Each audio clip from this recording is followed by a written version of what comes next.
Welcome to Classmate. This is the outcome of what we're going to be making. Hope you love it. So let's get right into it. So here I have my fabric and did I say my fabric? My paper. So I'm going to mark 3 inches out from the edge of the paper before the CF, as in before the front part. So I'm going to rule 3 inches inward. That will be for the overlap, and then the length of the jacket that I want, which I used around 23 inches, okay, because I don't want it to be too long. So from that line, which is now going to serve as my CF, I'll mark my neck width 3 inches and then my shoulder divide by 2. All right, and then I'll come down by 1.5 inches for the shoulder drop down, and I'm going to connect it to the neck point.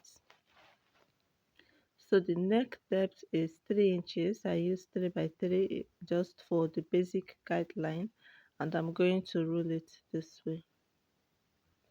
Okay,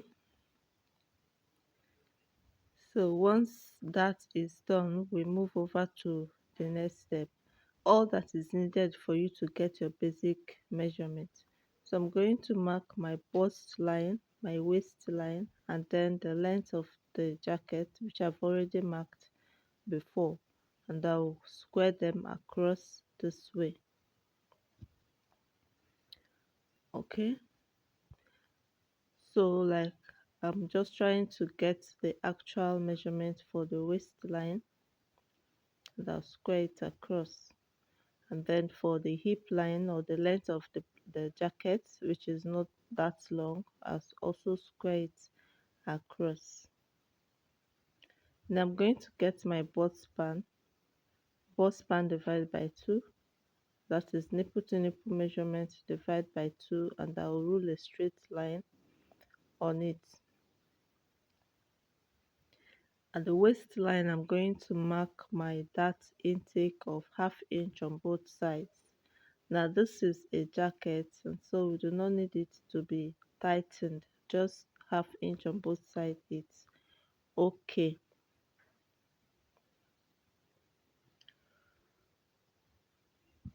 I equally rule it down to the length of the jacket.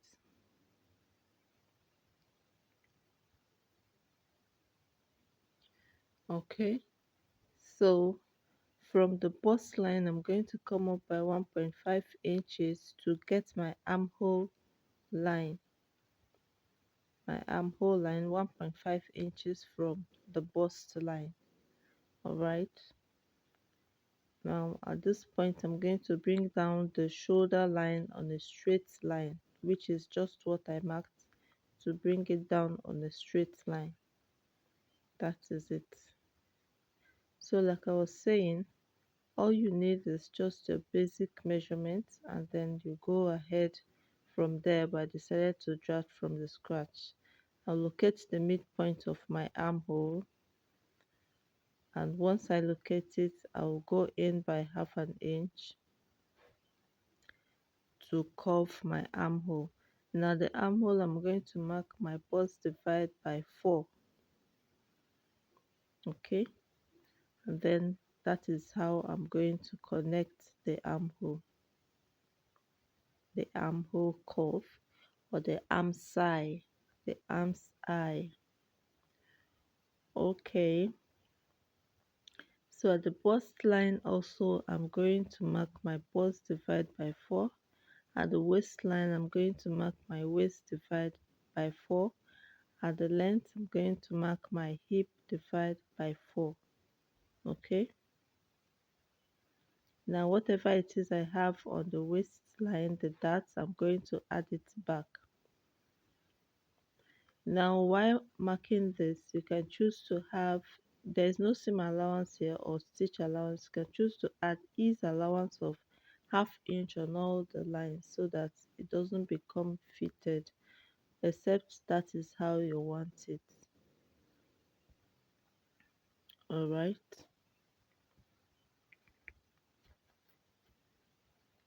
now we're going to be working on the upper part, which is the collar area. So I inserted a piece of paper underneath.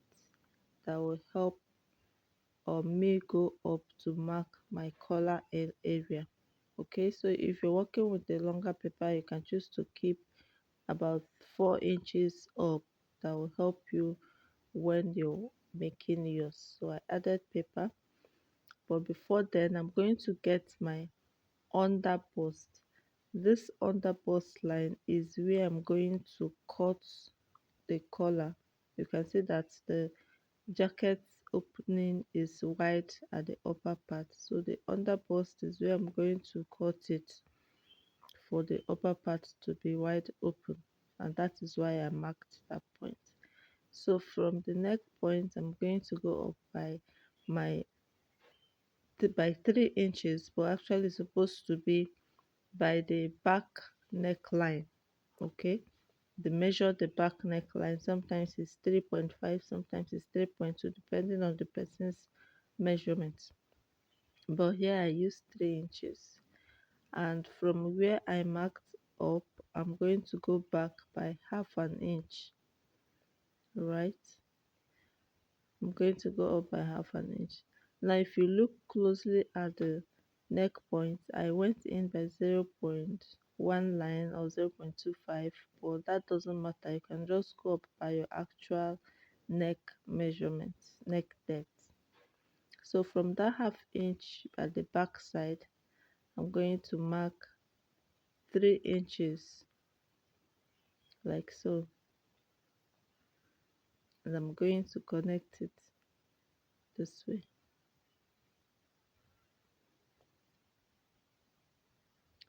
Alright, so from this point now I'm going to roll it down to my under bust, where I'm going to be cutting across the jacket collar or lapel. I hope you understand. Okay, so like I was saying, that's 0.25 or 0.1 line. You can decide to minus it from the shoulder point, but then it still does not affect anything. The gap is just too small. You can just blend it inward like this.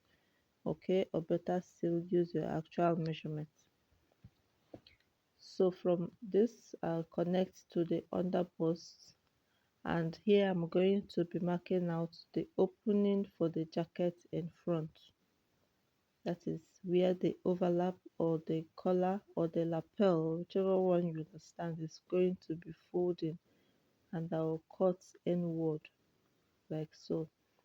So I'll just mark it up to determine how the lapel is going to fall over. I hope you're following this. Once you understand the principle, you can always do it if you have worked with a jacket before.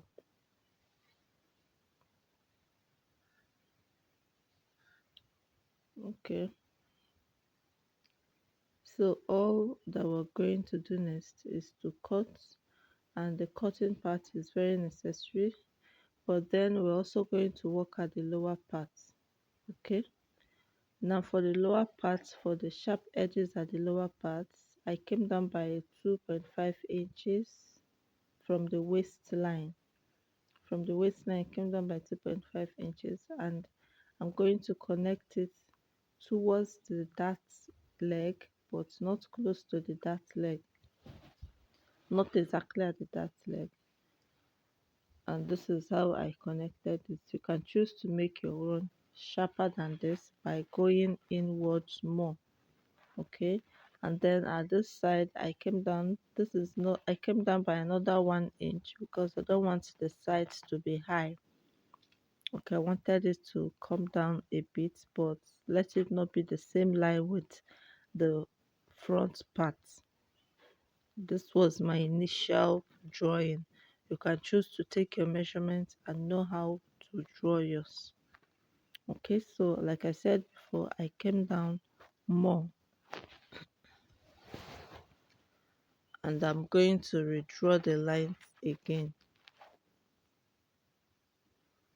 just the way you've seen it. So this is how I'm going to cut it.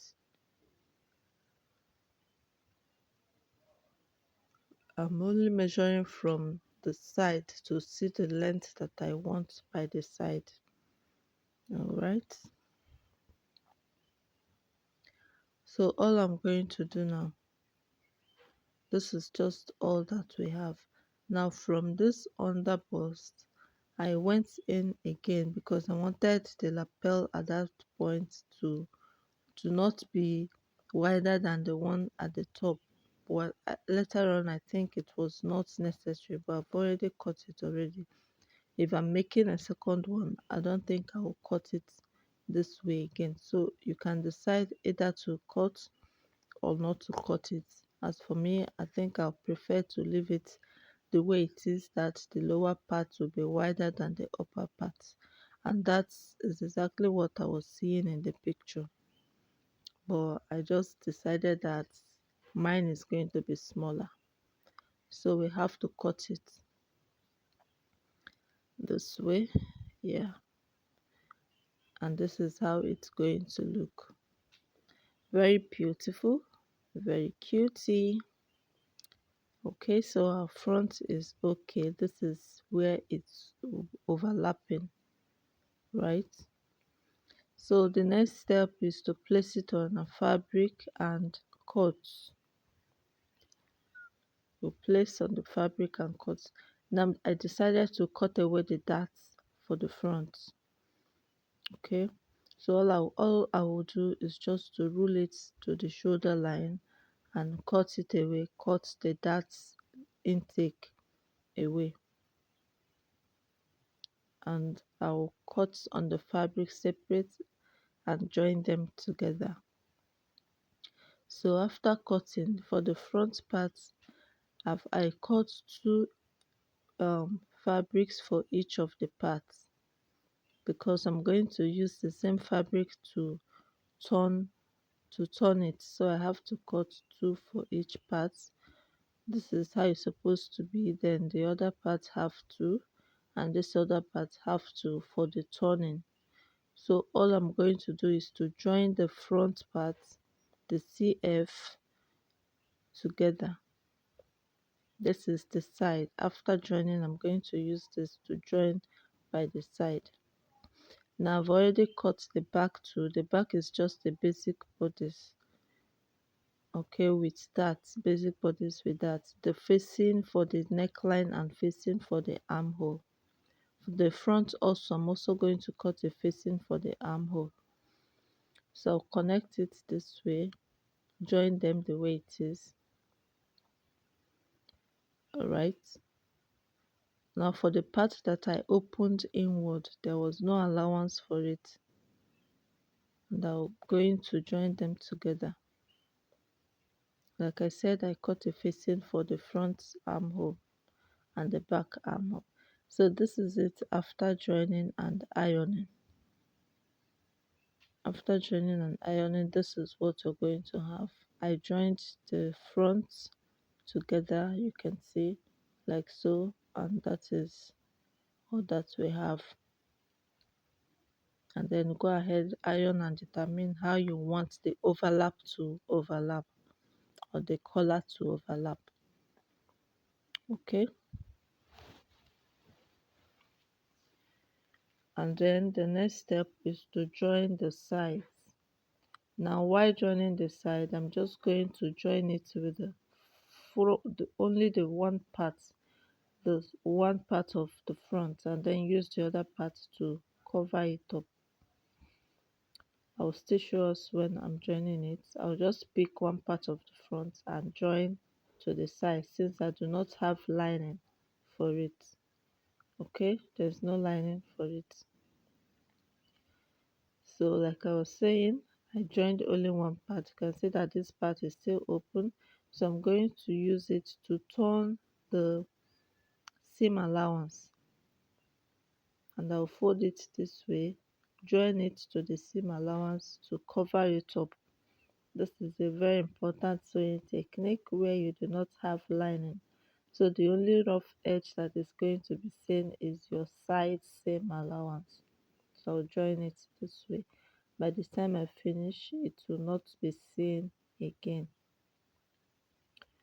Alright, So I'm just going to join it and turn it inside out. The same to the other side. I've already done this side so you cannot see any, so you can see how smooth it is. That is what I'm going to do to this part. Okay, now is the time to join the collars together. I'll open them up, put it together at the midpoint and join them together. So once I finish joining it together, I'll then join it to the back neckline. So I have to show us that I've joined it together and ironed, and this is the outcome. So I'll now pick the back neckline and locate the midpoint of the collar and put them together.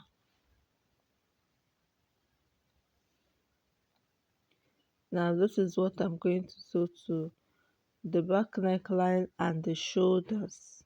I'll join the neckline and join the shoulders together. I'll put everything together because I'm going to be using a facing to turn it afterwards.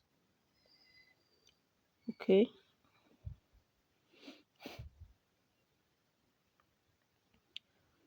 so like I said, join the shoulders, join the neckline and all together. You're not leaving anyone aside.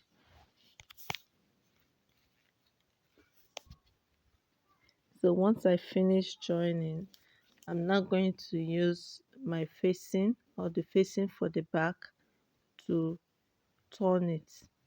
You can see the way I'm going to do it. So this facing is for the neckline and the shoulders too. But even though it did not cover all the shoulders, the armhole facing is going to cover the remaining parts. Alright, don't forget to notch your sewings once you're done sewing. And this is the outcome. We join the sides together and this is how beautiful it is. I hope you enjoy the process of making this. Thank you so much for watching. Thank you so much for subscribing. Thank you so much for sharing. I'm thanking you because I believe you've done all of this. Bye. See you in the next video.